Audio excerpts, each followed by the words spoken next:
Clank? Clank? Come on, wake up! Captain Quark? No, goofball. It's me, Ratchet. What happened? You got toasted by lightning. This place is having one heck of a storm. You won't be safe out there. I'll be right back.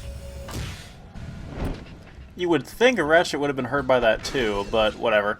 So, welcome back to Let's Play Ratchet and Clank HD. So, unfortunately, Clank will not be joining us throughout this level. It adds a unique handicap to a very difficult late-game level here, because otherwise this level would be a cakewalk, but there's a lot of platforming and nastiness that we really can't do anything about without Clank. So, there's a new weapon here. I don't quite have enough bolts to afford it yet, but it's one of the most powerful weapons in the game. It's kind of underrated, I feel like. Like, most players don't, or I at least didn't seem to go for it my first time through the game, or at least not realize how good it is. It has the same kind of ammo that the Processor does, and also goes in a similar flow, but it behaves much differently. We'll be going into it when we eventually purchase it. It's still going to help us complete the game and defeat the final boss, so we're definitely going to want to pick that up. It's also the second most expensive weapon in the game other than the Rhino itself, so obviously it's got to be the most powerful, right? Other than the Rhino itself. So we're going off on this other path off to the side here, this branching path to get a new gadget before we proceed on to where the actual core objective of this level is, the Infobot. So these are new enemy type. These are Blarg heavy interceptors, and they are like a security robot, I guess, that hovers around with its little security beam and destroys stuff. We got more of these guys. Again, we saw back on what was that other place? Battalion. Actually, these guys are in quite a few places throughout the game, and also in they come back later in the series as well. So there's a dispenser up here. I like how they put the dispenser kind of out of the way, so it's not in immediate danger, and you actually get some more of these guys to spawn in. So for instances like that, we couldn't use like the oops, that was the wrong weapon. We couldn't use like the hover or anything to avoid damage from that. We just had to hope we got a good landing and we timed it right. Those turrets are destructible. They don't just come back like a Quark's hideout, but they're essentially the same kind of turrets, the same kind of machine gun pattern.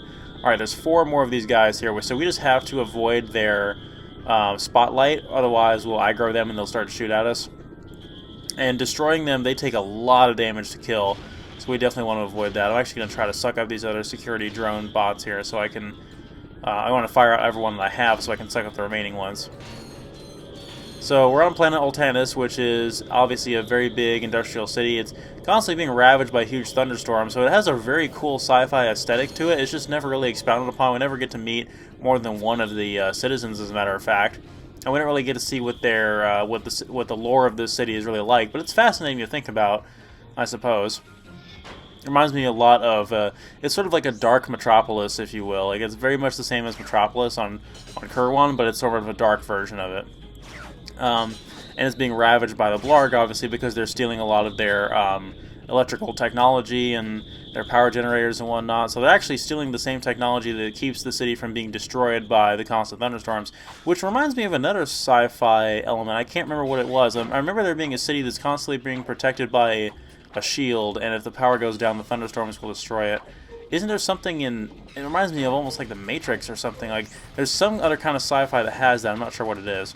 So these platforms will wobble from side to side. I think they have made... I don't think they completely fall over, but you got to be careful there not to slip off. They've already bombed and destroyed most of the city, and they're gonna keep going if we don't put a stop to it. Unfortunately, there's little to nothing we can do. And actually, that's something that's never really addressed either, is Ratchet doesn't really ever like address the fact that he failed to stop this assault, and he doesn't really show any animosity. There's a bomber above me, by the way, I could have shot at. He doesn't show any kind of anger towards Drek or anything for not preventing this. Like, it's just sort of swept under the rug. But you can see, like, there's like just devastation around us. Anyway, yeah, I'm probably going to destroy one of these saucer things. This is what happens if you aggro it. I hope that we're not going to do that very much, though.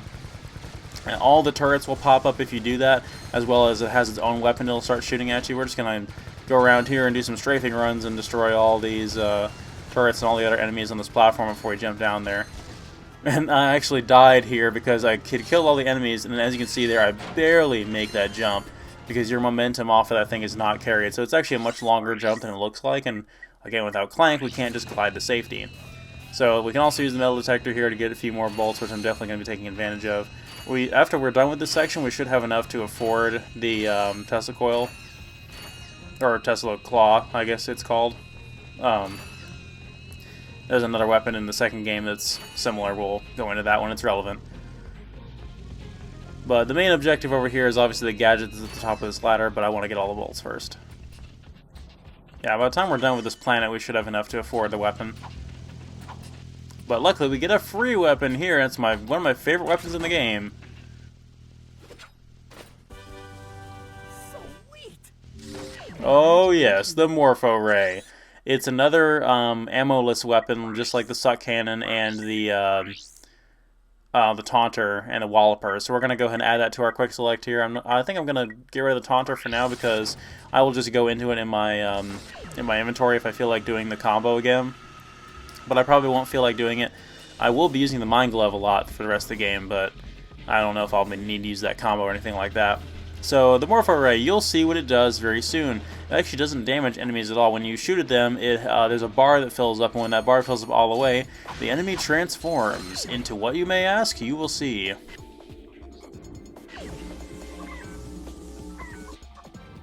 Chickens. It turns them into chickens. If that's not the best weapon in the entire game, I don't know what is. So, yes, it turns the enemies into chickens, and the chickens can be sucked up with the Suck Cannon, which is amazing. So, one-hit enemies transform almost immediately, and multiple-hit enemies take a significant amount of time to transform. So it's really not optimal for using against multiple-hit enemies like these plasma bots here. But if you do manage to morph a large enemy into a chicken, it's therefore suckable with the Suck Cannon. So that's a bit of an interesting play on words there. So actually, we're actually going the main route now to complete the level and get the info bot for the next place. But yeah, as I was saying, the Morpho Ray can be used to optimize the amount of ammo you can have for the Suck Cannon. But I don't know why I mean, it's good to use those two things in tandem, but there's other more optimal strategies you could use too. But I just like the thing. I'm definitely going to be using it to pacify one-hit enemies, as opposed to using other weapons against them. Like if I'm not using the Suck Cannon, I'm just going to pacify these one-hit enemies by turning them into chickens. All their bolts drop as soon as you transform them, so destroying the chickens really doesn't matter. The chickens are obviously one hit, and a lot of enemies end up running into them and causing a lot of collateral. Like these guys right here. These plasma bots, like I said, are very similar to the enemies that we fought the very first level, those robot guys, because they have an arc that they, sort of a beam arc that they use, but the one for these guys has like a ridiculously long range, whereas the enemies we fought at the beginning of the game did not have a very good range at all. So these guys are much more dangerous because if they you've got to get vertical above these guys or they will hit you. That beam is very, very difficult to dodge. And these are enemies we're actually going to fight in another level later on. There's also another new enemy type here. These are Blarg space fighters, and we don't ever fight these things anywhere else, it seems like, but they drop all these bombs down, and the bombs will turn red before they explode. And these things can be pretty tough. They can take 2 or 3 shots from the Devastator, which is obviously the optimal way to get rid of them. There's other starfighters on, I think the saucers on Orkson, and the starfighters on the Gimlick base who are more threatening than these guys, but keeping with the same theme of the airborne vehicle enemy, you know, they're all sufficient for the most part. It gives us a lot of bolts. There's that 30,000 we need. Yeah, there's nothing else we could really hope to buy before we complete the game, so that's everything we hoped it's everything we wanted to get, so I managed to finish my goal of never having to grind for bolts. Obviously, if I wanted to get the Ultra Nanotech or the, I can use a Walloper on these guys because I can hit them right when they spawn. See, that guy hit me from across the map over there because there's no way I could have dodged that. Not by using the Walloper is risky strats anyway against these guys. But yeah, if I'm not going to get the Rhino obviously until New Game Plus because the Rhino is obscene and it costs more money than you'll ever earn throughout the game. So you definitely need to grind to get that at all. And also breaks the game significantly because it's, you know, nothing can withstand it pretty much. And then the Ultra Nanotech is kind of a personal challenge for me to just use the premium and have 5 hits instead of 8 or 6. I think it's 8. Yeah, it's 8 with the Ultra Nanotech. It's 4 normally, so 5 is still an improvement, but I wouldn't want to finish the game with just 4 health.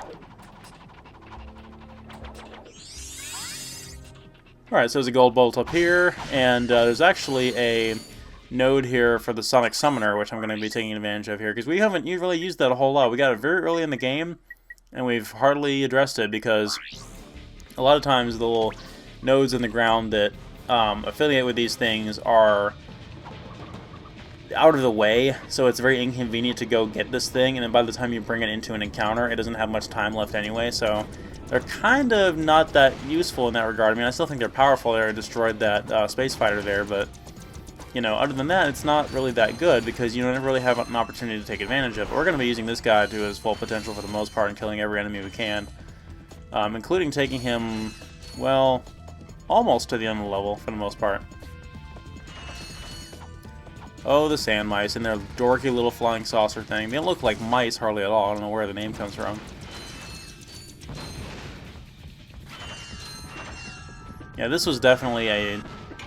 See, he automatically disappears when we go in these grind boot rails. So we're being followed by more of these plasma bots here, and the camera turns around so we can see what we're doing. But yeah, I can definitely tell the sand mice were definitely a scrapped idea in the next games, but they still kept with the same theme of having like a auto drone like support type of weapon, and we'll see that again in later games. Whoops, that's the wrong way. Excuse me, guys. So yeah, these guys have no way to change lanes. Unfortunately, they just run right into these force fields and kill themselves, which is amusing. Hey, welcome to my shop. What can I get you? I'm looking for Drek. Sure, yeah, I got lots of stuff on sale. After the bombing, no one is around to buy anything. Are you okay? Low prices? Oh, you bet. I can make you a deal on a busted turburator, a mangled carbonizer, or I got this info bot. Guess that bombing was pretty loud, huh? Oh, you're one shrewd negotiator. I'll tell you what. I can let this infobot go for half price. Well, looks like he didn't fare too well after the attack goes. Afraid to go out during the day? Just plain afraid? Then you need this! The Ultra Mech Unlimited. This mech is the ultimate in personal defense system. Blood Industries is now taking pre-orders. Get yours before it's too late. Now that's what I call serious firepower. Clank's gonna be jealous if he sees this. Kick-ass! Everything is better with mechs. So let's go check that out. Maybe that'll be a good thing, or maybe it'll just get us closer to Drek, who knows. So yeah, we had to buy that infobot off of him for $2 grand, which is fine because we still have over 30,000, so I really don't care how many bolts we have for the rest of the game. So there actually is one last route we can go on for this level. It's up this this magnet boot rail right here, and it leads to a elevator that takes us to a big section with ice physics and rain, and it's very difficult, and I won't be doing that right now. I'll come back into this later because it leads to something we can't really afford or take advantage of in regular game. I don't feel like it's better in New Game Plus when you have a lot more money, but it is a nice little optional bonus, but we'll be going into that later just because it's not financially feasible for me to go after that right now and take advantage of it. Alright, so we have the last weapon in the game that I'll be getting for a regular new game, which is the Tesla Claw. And it's very powerful, and as you'd imagine it would be for that price. So let's try to find a place for it in our quick select here. I think I may actually take the blaster out just for this. I'll menu into the blaster if I need to. Alright, Clank, let's go. Sorry to keep you waiting.